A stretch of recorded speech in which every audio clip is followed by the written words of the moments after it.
Welcome to Old Boy TV. What a beautiful day in London. If it's beautiful where you are right now, just really enjoy it. Welcome. Very glad to see you back. So, I'm happy and I hope you're happy too. Let's do this first, right? So, I would want you to, if you can, just hit that like button, like, and do the bell, right? Do the bell as well, yeah? So that will give you notifications when a new film comes up. Then I would love it if you would share, right? Just share everything that we've got there. Share if you care, share if you dare. If you've already shared, share again. Sharing is so nice, right? And subscribe. Actually, right here, we'll have subscribe there, right? Subscribe. If you're already subscribed, ask somebody else to subscribe. It will make a big difference to us. We're nearly getting close to monetization levels. Stay with this film. It's going to be a good one. So, let me begin. What I'd like to do first of all, yeah, here we go every which way but loose, is we're just going to, yes!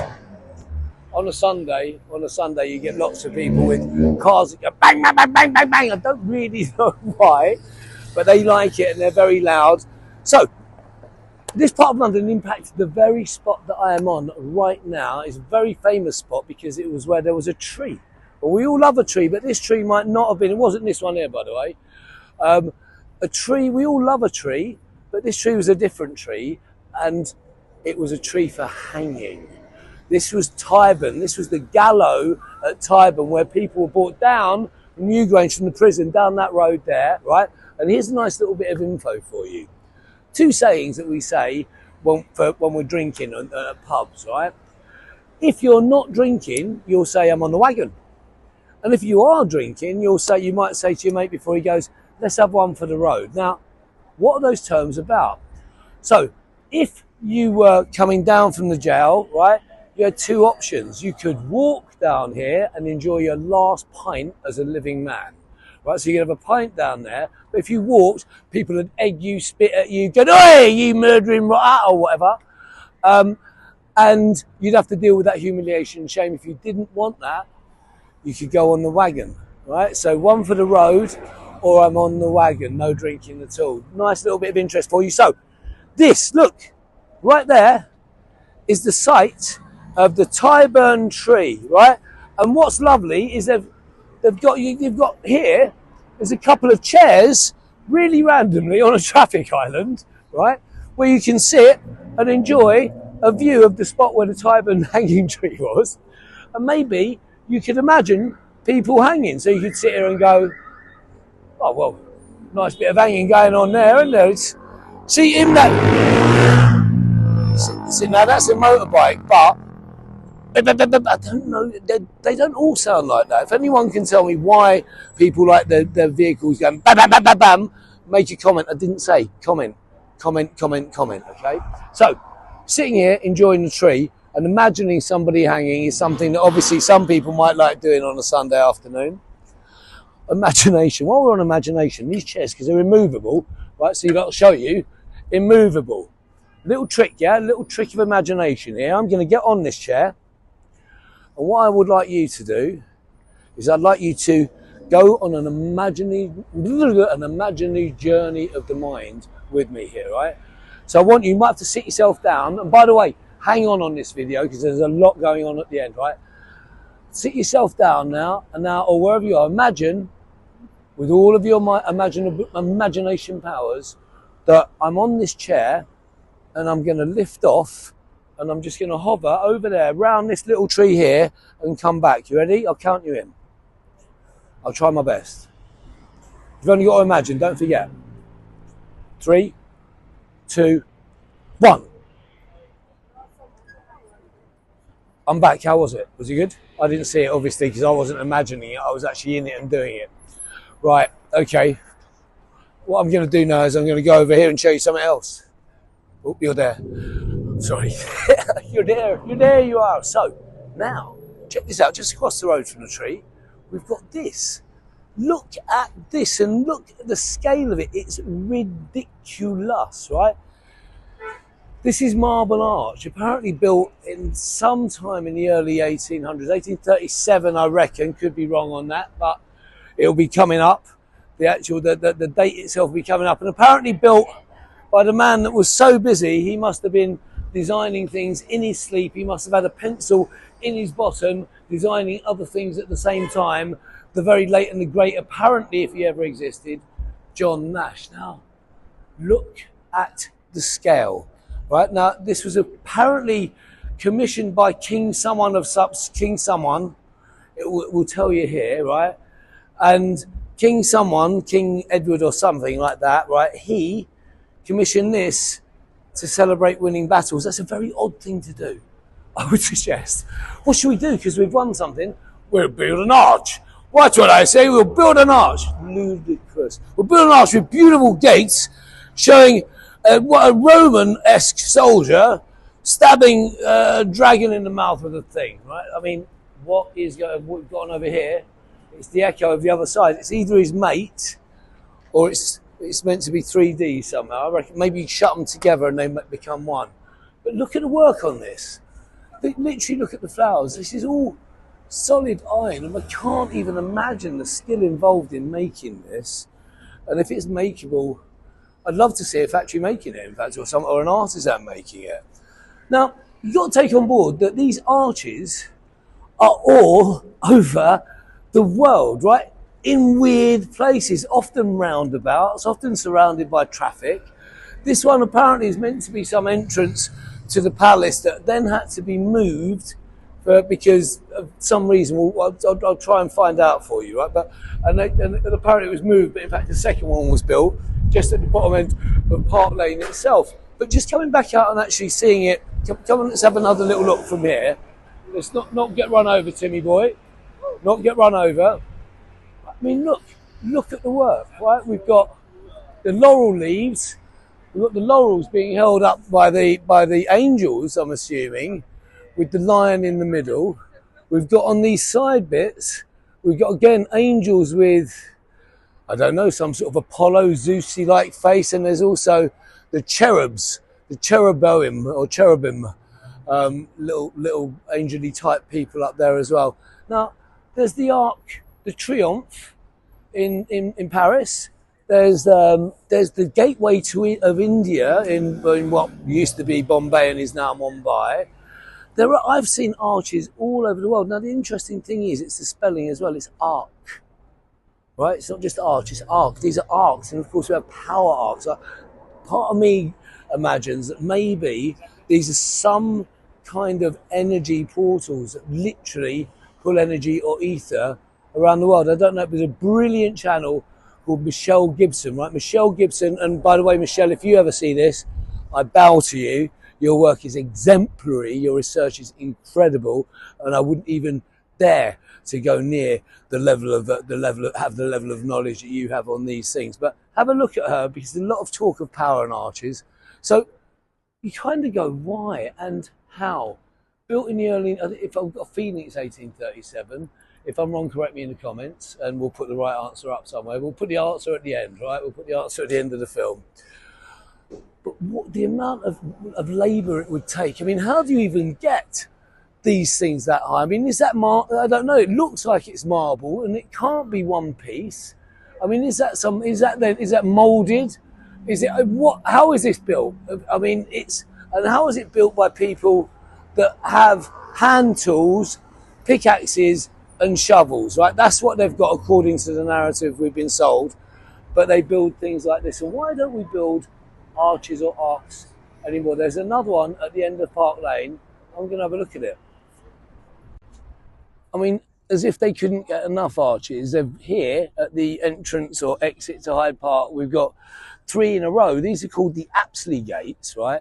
Built in the early 1800s. And the architect was a guy called Decimus. You got to love that. Decimus Buxton. Now, Decimus Buxton was 25 years old when he was commissioned to be the architect for this.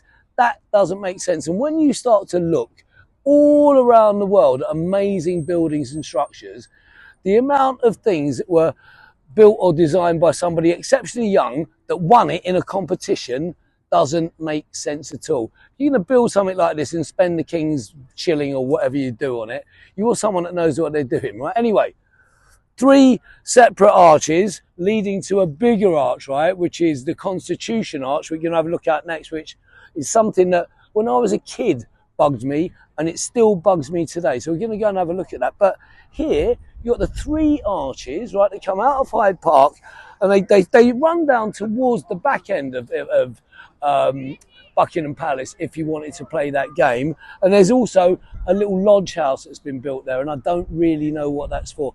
Very odd things built here, and nobody really has. When you look on Wikipedia, etc., the answers seem clear to you, but let me tell you, those same answers echo in things like this all over the world. My opinion, fakery and made up. Let's go and have a look at some more London. Old Boy TV.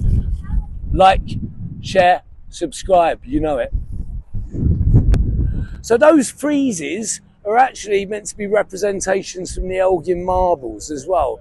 So little old Decimus, I love that name, Decimus Burton, quite a busy young man, I'd say, because he was also commissioned to build all the railings around the park, and there are a lot of railings. But this is the thing. It's yet another arch, and what is going on, right? This is totally extraordinary at every level, right? And when I was a kid, there were 2 things, right? There was the thing that in video 1, go back and have a look, in King's Cross, the little kind of standing alone, looking out of the window with portals, right? That bothered me as a kid, and this bothered me as a kid because I couldn't work out how on earth, A, it was built. Even as a kid, I couldn't work that out, and B, how you would get those statues on top. Now, the statues, I'm going to have to refer to this, right? I'm going to refer to old Decimus. What a man. 25-year-old Decimus, knocking that up, getting those knocked up, all the railings. I'd say most 25-year-olds I know, they're knocking up his spliffs. So there's a couple of pictures of it. Now over there is a statue of Wellington. Can you see him there? That's Wellington on the horsey, and that was actually originally up there, right? And this whole arch in a picture from the 1850s, I feel like we can have a look at, where the arch was already here. It was only meant to be about 30 years old, and it's dirty. It's filthy dirty, right? Which kind of tells me that it's old, much, much, much older than we're imagining. But look at this. Now, I'm suggesting these are the 4 horses of the apocalypse, potentially.